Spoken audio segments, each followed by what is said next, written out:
Okay, so get your finances in order, part 5. If you don't know who I am, my name is Miss Joviana Maite. I am the founder of Do the Faces by JC. Now, in the last segment, I had talked about hidden fees from the bank. Now, let's talk about those fees and those interest charges that you might be paying for that you don't realize with credit cards. So, if you already have a credit card, the first thing you want to check for is to see what's the interest rate. What interest rate are you paying for? Because sometimes this is like the best conversation ever. Sometimes you have a credit card that you use here and there, or maybe all the time, depending on your situation. And your minimum is only like maybe $20, $25. You're like, oh, that's not bad. That's affordable, right? But you don't realize and you don't even look at the interest rate.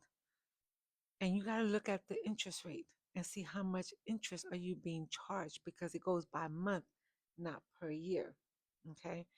Meaning that let's say if your minimum is $25, your interest rate could be $30, 30%.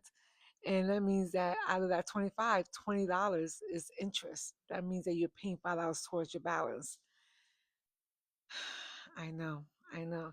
So I definitely want you to go into any credit cards that you do have, whether it's with your bank or with another financial institution, and check to see what's your interest rate, to see what you have. Not only that you want to check for interest rate, but also you want to check for any hidden fees, annual fees. You know that credit cards companies, some of them will actually charge you to have an actual credit card per year.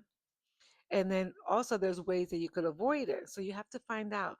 This is when you're going to audit all your credit cards. If you have more than one or you just have one, whatever the case is, you want to audit, look at the interest rate. This is where, remember that notebook that I told you to get and start writing down all your expenses? Yes, now we're going to look into all the hidden fees from your bank, like I mentioned before, and the interest charges for your credit cards and annual fees. Because I'm going to tell you right now, there's a lot of credit card companies that will actually, um, could give you a better deal. They're always competing with each other, just like banks. Banks always compete. Same thing. Credit cards are from a financial institution, so they're gonna compete as well.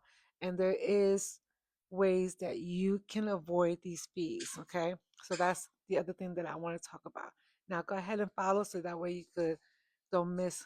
Okay, part 6.